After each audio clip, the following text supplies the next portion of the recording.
Hello everyone, this is KC Koteshwaramma, Assistant Professor of EC Department from Institute of Aeronautical Engineering, Dundigal, Hyderabad.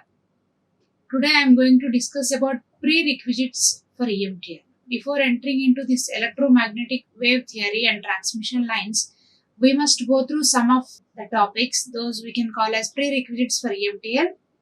And this EM fields involves mathematical equations and graphical representations. To represent fields here we require 3D coordinate system, and we have different 3D coordinate systems. Those coordinate systems may be either orthogonal or non-orthogonal. And in orthogonal coordinate systems, see, these are the prerequisites for EMTL: vector algebra, coordinate system and vector calculus.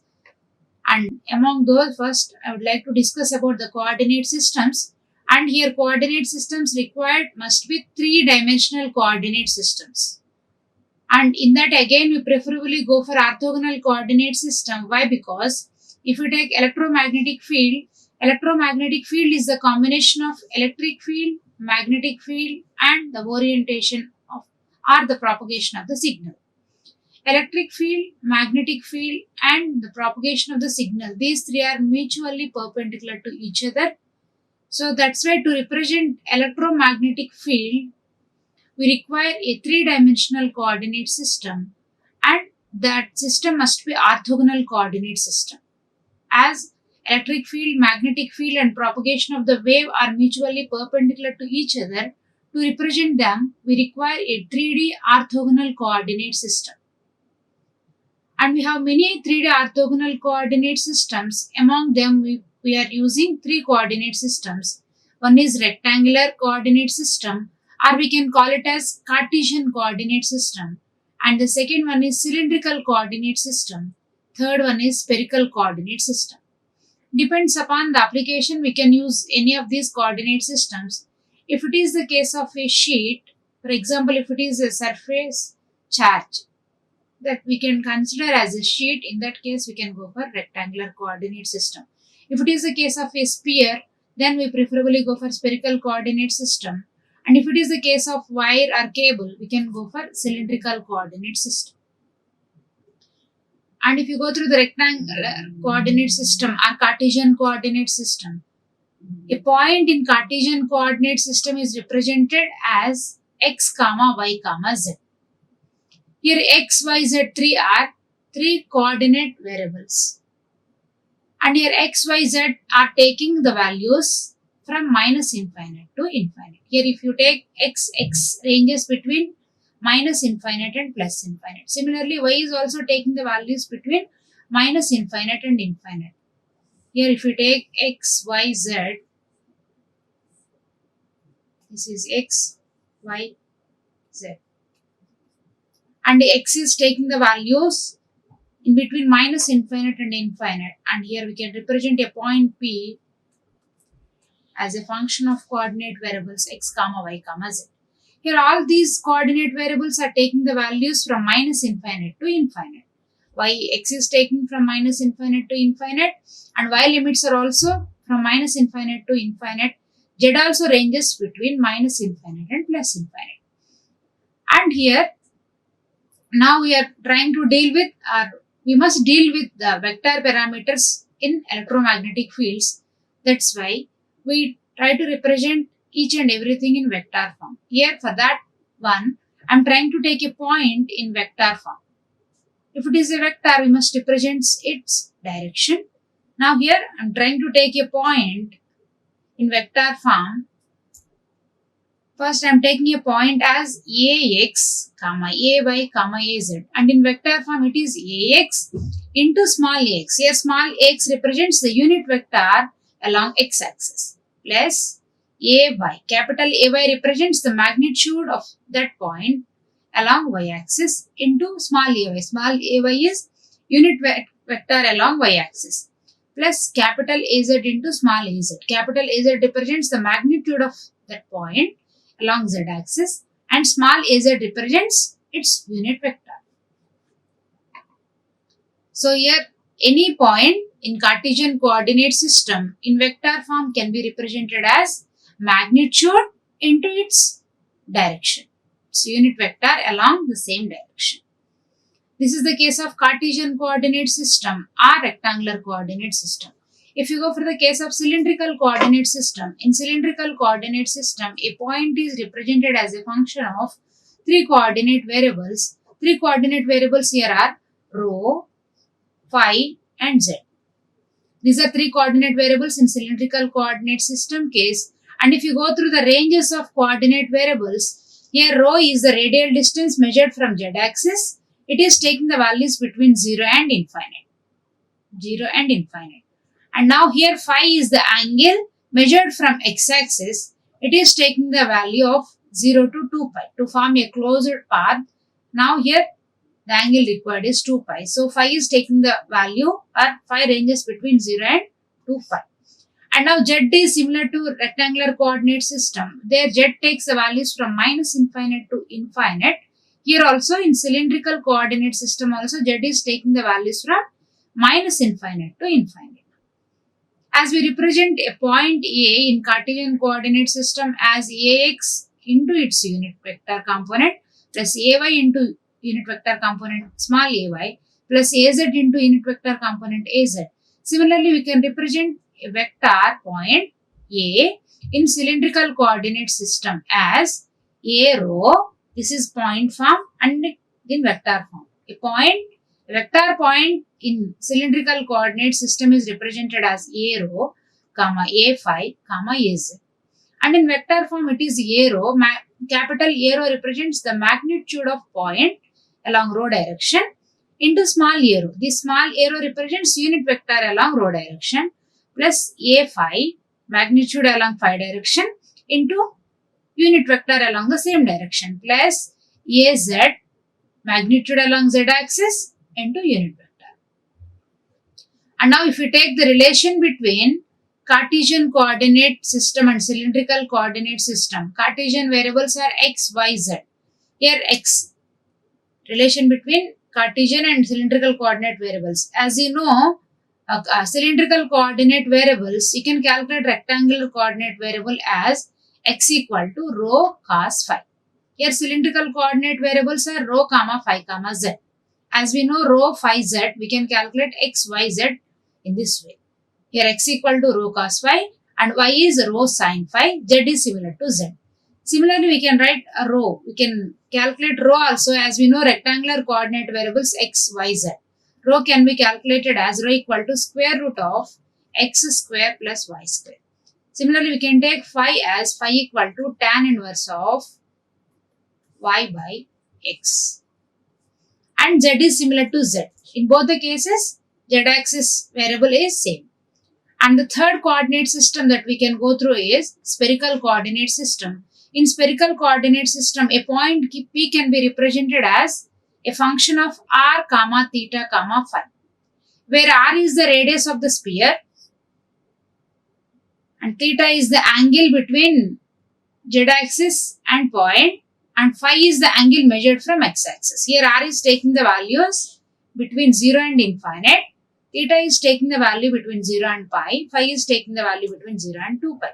Similar to the before cases, a vector in spherical coordinate system can be written as a function of r, theta, phi, its coordinate variables. This is the point representation. Point can be represented as ar, comma, a theta, comma, a phi. And now in vector form it is ar, magnitude into unit vector, plus magnitude along theta direction into unit vector, plus magnitude along phi direction into unit vector. Now here similar to before case. In the before case, as we know cylindrical coordinate variables, we try to calculate Cartesian coordinate variables. Similarly, as we know Cartesian coordinate variables, we saw the relation for cylindrical coordinate variables. Here also similar way. As you know spherical coordinate variables, which are r, comma, theta, comma, phi, we can calculate Cartesian coordinate variables x, y and z. So, with the help of these formulas, we can calculate x, y, z, as you know r, theta and phi. As you know r, theta and phi, x can be calculated as x equal to r sin theta into cos phi. There in before case that is rho cos phi. Now it is r sin theta cos phi. and y equal to r sin theta sin phi, and z is r cos theta. Similarly, we can calculate r theta and phi also as x, y, z. R can be calculated as, this is r can be calculated as square root of x square plus y square plus z square. Similarly, theta can be calculated as tan inverse of square root of x square plus y square divided by z. Similarly, phi equal to tan inverse of y by x, which is similar to cylindrical coordinate system phi calculation. This phi and cylindrical coordinate phi both are same. These are different coordinate variables and their representation both in point form, vector point form and in vector form, and the relation between Cartesian coordinate variables and other coordinate variables. See, so up to now we have gone through the representation of a point in Cartesian coordinate system, cylindrical and spherical. Next we can go through the representation of differential length, differential area and volume in three coordinate systems. First, if you take Cartesian coordinate system, in Cartesian coordinate system, differential displacement or differential length. Differential displacement, we can also call it as differential length. Differential length can be calculated as dl equal to dx, differential length along x-axis into its unit vector plus differential length along y-axis into unit vector plus differential length along z-axis into unit vector. In this way, we can calculate differential displacement. Total differential displacement is dl, which is equal to the sum of differential displacements along different coordinate variables, dx ax plus dy ay plus dz az. Similarly, we can go for differential area and differential volume. Differential area component along x-axis will be given as, so to get differential area along x-axis, we must take the magnitudes of both y and z coordinates, dy dz into ax, which is equal to dx dz into ay. And now to get differential area along z-axis, you must take the magnitudes along both x and y. Here, both the magnitudes along x and y are dx dy into az. Similarly, if you go for differential volume, to get the volume, we must take the product of three coordinate differential lengths. Those are dx, dy and dz. So, dv, our differential volume is equal to the product of differential lengths along three axis parameters. This is representation of differential length, differential area and differential volume if it is Cartesian coordinate system case. And the next one is cylindrical coordinate system case. If you go through cylindrical coordinate systems, differential displacement. In before case, differential displacement, total differential displacement is equal to sum of differential lengths or differential displacements in along three coordinate axes. Here also the same. Here three coordinate variables are rho, comma, phi, comma, z. And to get the total differential displacement, we must take the sum of differential displacements along rho, along phi and along z. Along rho, differential displacement or differential length is d rho k rho plus along phi axis, magnitude is rho into d phi. To get the magnitude component here, d phi will give us only angular parameter. Here to get the magnitude rho d phi into its unit vector is a phi plus dz az. Here the coordinate variables are rho, comma, phi, comma, z. And to get the differential area along a rho direction, you must take the magnitude product along other two axes. Here magnitudes are rho d phi and dz. Their product is rho d phi dz into a rho, which is equal to, now to get the differential area along phi direction, we must take a rho and az coefficients. Those are d rho and dz. D rho dz into a phi, which is equal to differential area along z-axis. Differential area along z-axis is rho d rho. That means product of the coefficients of a rho and a phi components. Rho d phi into az.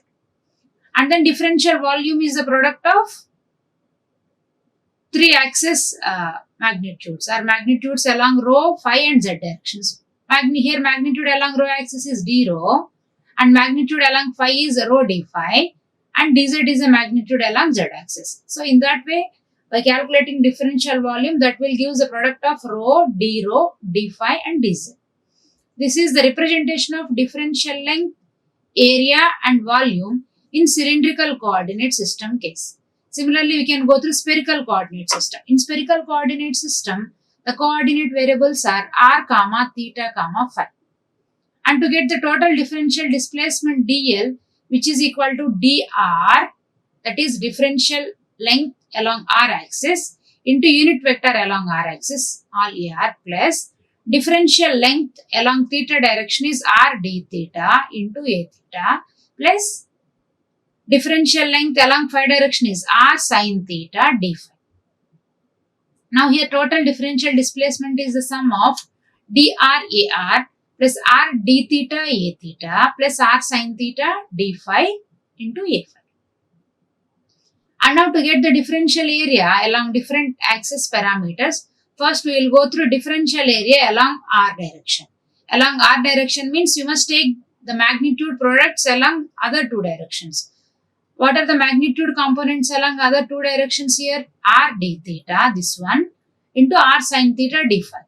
So now taking the product, we will get r square sin theta d phi into unit vector along r, which is equal to, here next one, next component, all those areas must be equal.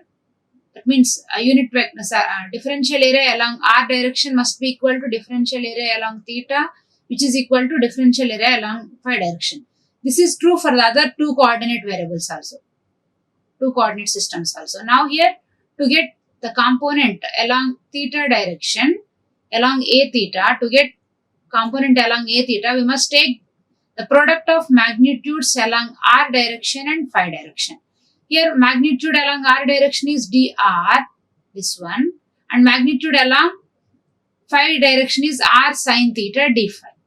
Now by taking their product, this is r sin theta dr d phi into unit vector along theta, which must be equal to a phi, unit vector component, differential area along a phi direction. To get the differential area along phi direction, you must take the product of magnitudes along other two coordinate axes. Here other two coordinate axes are r dr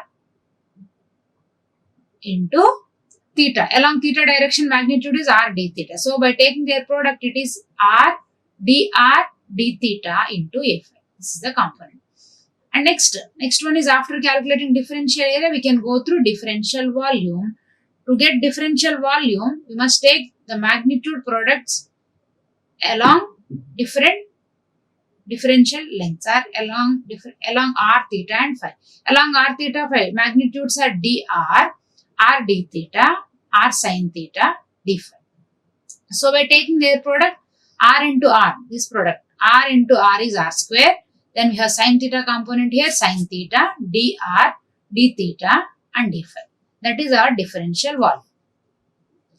So this is about the representation of differential length, area and volume in different coordinate systems. In cylindrical coordinate system, spherical and Cartesian coordinate systems.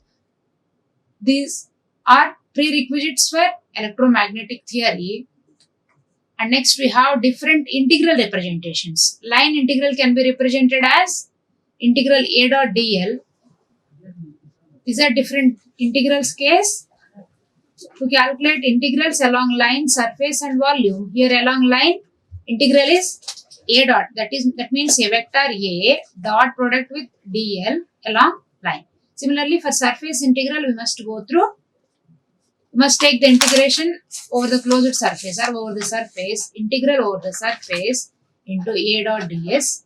Similarly, for volume integral, we must take the integration over the volume. So, integral v rho v d. This is about line, surface and volume integrals. And to simplify different parameters in electromagnetic theory, we require different theorems also. Two important theorems that we come across, we must go through are divergence theorem and Stokes theorem. Here divergence theorem will give us the relation between surface and volume integrals. If you take surface and volume integral, that divergence theorem will give this. Surface integral of a vector is equal to divergence of the same vector around volume, or volume integral of divergence of the same parameter.